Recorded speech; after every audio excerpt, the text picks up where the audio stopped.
Hello, everyone. Thank you so much for watching. I have lived in Ireland for 9 years now, and when friends and family ask me what I recommend for their visits, this is always my go-to itinerary of my favorite spots that I've gathered over the years, and I'll go over why they are some of my favorites, and also go over some of the popular spots that I actually don't recommend people going to and why. And then at the end, I'll just give some general travel tips for when you're in Ireland. So, assuming that you land in the Dublin airport and you want to spend a little time in that area, the first place I would go visit is the National Museum of Ireland. There's lots to see in there, but mainly it's to go see the bog bodies. These are dated between 400 and 200 BC, and they were preserved because of finding them in a dense bog, and that lack of oxygen and bacteria, it helped preserve them. It's already so amazing to see things from so long ago, but to actually be looking at the person that would have lived so long ago is really mind-blowing. There are a couple of them there, but they are not the entire bodies, and they are quite like leathery. So it's not something I would take small children to go see. Certainly, an older child or a teenager would be appreciative of it, I would say. The next stop, I would go to St. Patrick's Cathedral, which is absolutely magnificent. It is really beautiful inside and out. You do have to pay to go inside, but if you go to a service, you don't have to pay. So that's another way that you could go and kind of see it in action in that way. Although it's not super high on my list, another good spot would be the Leprechaun Museum. This is especially great if you do have younger children, and it has just a few fun activities inside. It's not very big, which is ironic, and it does have a room with oversized furniture, so you can sit on it, take pictures, and it makes you look like you're really tiny, like a leprechaun. So it's just another fun thing to do in Dublin. Next, I would start making my way south and actually go into Kilkenny. This is a little bit in off the motorway, so you do have to do a bit of country road driving, but it is really scenic and beautiful. There is a really great castle there to go see and a lot of great shopping, so it's just a really quaint spot. Now, a big hot spot here in Ireland is the Rock of Cashel. Cashel itself is a really nice town, but to go to the Rock of Cashel, that is cathedral ruins. You do have to pay to go inside. And to be honest, I would say that there's not much there. To go inside, you're not going to see a whole lot. It's kind of more scenic from the outside. It's not far off the motorway. I'd say still stop in, go have a look from maybe different angles, maybe not so much go in, and go see the town. It is really fun. And nearby is a town called Care, and this is another actually good spot that I would nearly recommend more than Cashel. You certainly can do both, but there's bigger ruins there that it has kind of more to see, and then there's also a cottage nearby, and that is really fun to go see. You can go have a tour. There's only 4 rooms inside, so it's a pretty quick little tour, but it's really fun to go see. Making your way further south, you come to County Cork. Now, I would not miss this. There is so much to do in this area. In Cork City, you have the English Market. This is indoors, so it's really great if the weather's not favorable, and it's also free. Just a lot of different stalls with all kinds of different things to eat, handmade goods, pottery, jams and jellies, just so much to see there. You also have Saint Fin Barres Cathedral. Even just going to the outside alone and just appreciating the architecture is really wonderful. You can pay to go inside, but even just looking at the outside and it'll be worth your while. To stop and get gifts and souvenirs, a great spot is Handcrafts. I would go here before going to somewhere like Carol's because it's buying local, it's supporting people in the area, and it's getting things that are more authentically Irish. If you go into some of these bigger franchises, you're probably going to end up getting something that was made in a different country anyway.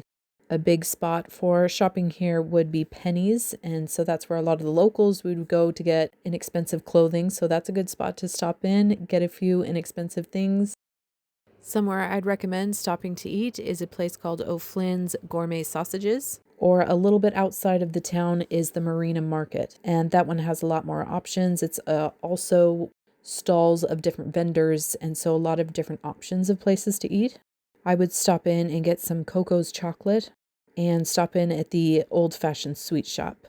If you're okay to go a little outside of the center of the city, You can go up and ring the Shandon bells. This is really fun. You get to walk up to a bell tower. It's not as Hunchback of Notre Dame, let's say, where it's very dramatic and there's big ropes. It's just kind of little strings that you get to pull, but it does ring the bells. They would have written music, so you can play different songs. And then as well, you can climb up to the top of the bell tower and see the bells themselves, and also get an absolutely fantastic 360 view of the city. Close to Cork is Clonakilty, and this just has a lot of fun shops. Again, kind of a very colorful, nice vibe kind of town. One that you really shouldn't miss is called Michelle Mitten. It's a great place to go get, again, some gifts and souvenirs. Another great nearby spot is Kinsale. This is a great little town, and a must-see spot is Charles Fort, which is an old military fortress. Very inexpensive, and there's lots to see in there. Lastly, in Cork is Blarney Castle. This is the one where you kiss the Blarney Stone. I would say it definitely is worth going to. It's a substantial castle, and it's beautiful grounds. It is a little bit on the pricier side. An adult ticket is €23. Nearby is the Blarney Woolen Mills, and this is a great place to stop, get something to eat, and do a bit of shopping. Heading south again, and also a bit off the beaten path, is Guggenbarra. Quite a simple little spot. It's more just that it's so scenic. There's just the mountains in the background, a lake, a tiny little church. There's a lot of great hiking to do in that area. Even the drive, I think, is very scenic in and out. And this you can do on your way to Killarney. And I would not come to Ireland and miss Killarney. One of the most fantastic things there is Muckross Abbey, and this is free. The parking is free. You do have to walk a little ways. It can be slightly hard to find because it's very hidden from the road, but once you get there, I feel like you will not be disappointed as far as Abbey ruins. There is the most fantastic courtyard with the tree growing out of the middle. Just a fantastic place to take pictures, kind of find your zen. And it's a very large abbey, and you can spend a lot of time walking around and just exploring all the different rooms and layers. The next one I wouldn't miss is the Gap of Dunloe. This is part of the Ring of Kerry. You don't have to do the whole ring, but it is quite fun to do. Now, I wouldn't do this unless I was a very confident driver. If you're going to be driving it, you can rent a horse and carriage depending on the day and the time. The road is extremely narrow, and it is two ways and very winding, but it is the most fantastic drive through these mountains, and again, something that is free.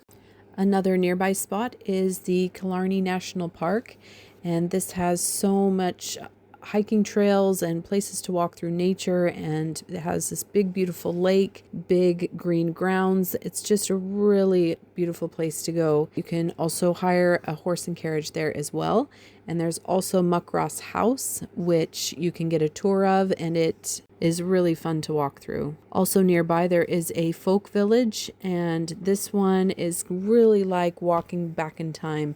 Just a lot of fun things to see in there, and they make it very authentic.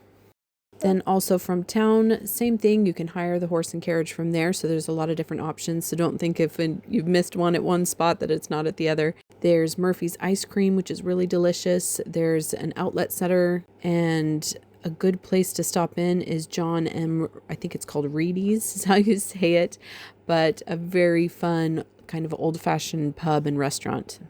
After a couple days in Killarney, I would start heading towards Galway. And on the way, I would stop at Bunratty Castle and Folk Park. This is another one that's a substantial castle. It's very much what you have in mind when thinking of medieval castles. And again, the Folk Park is just like stepping back in time, and it's really fun to see what life was like back in those days. You can also stop in and get a lunch that's just there at Dirty Nelly's. Then I would continue on to Galway. It's just a really nice spot. It's just got a really good vibe. There's a really beautiful cathedral to go see. Again, just really nice architecture, beautiful stained glass. If you're hungry, I would go and get pizza at Dobro's. And if you're shopping around the town, there's a really cute spot called the Wooden Heart. And there's a really fun nightlife in Galway as well. So those are my top spots that I would recommend. Of course, that is going to fluctuate depending on your budget, the number of people that are traveling, the ages of those that are traveling, and just interests that people have.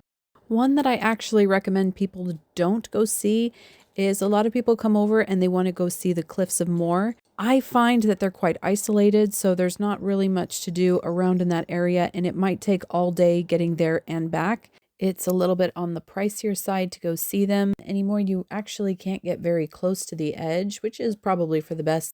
But as well, to be honest, you can't even really grasp or appreciate the magnitude of the cliffs. I don't know, is it just the angles that you're looking at them from, but your brain can't even really process what it's seeing. So for me, it's a long way to travel there and back and a lot of money to pay and just isn't quite worth it. And like I mentioned previously, the Rock of Cashel, I wouldn't actually be super pushed on. Again, I know a lot of people, they come over, they want to go see it. It's better, I would say, from the outside than it is from within. And then a few quick tips for when you come. Firstly, I so often see the stress people have when visiting to try and find the perfect souvenir for friends and family back home. It takes up so much time and energy, and I can see it taking away from their own experience. So if you can, I'd say don't make any promises or take any special requests for gifts before you come. And in fact, I've often found that chocolates and sweets are really well received. So I recommend, like I said, Coco's, but a crowd pleaser is also the raspberry and milk squashies and also the Cadbury's Marvelous Creations Smashables. A lot of people just really find these quite fun and delicious and not like something that we have back home, at least in the States. Second, you don't want to spend too much time trying to find food and sitting down in restaurants if you're trying to get out and see a lot of different sites. So I would recommend, because there's not really a lot of fast food chains here in Ireland, to stop in at a deli. This means a lot of petrol stations or gas stations, things like Maxol or a Centra or even Super Value. They'd have a deli inside where you can get a sandwich or a wrap. They're a lot less expensive than a sit-down restaurant. It's still quite filling and it's just quick and easy. And my third travel tip is do not underestimate the jet lag. It can be very much get in the way of enjoying your trip, so just be very ready for it. Sleep if you can on the plane on the ride over. A lot of people, they think, oh, we'll sleep through the night, we'll land and we'll get right into it and start sightseeing.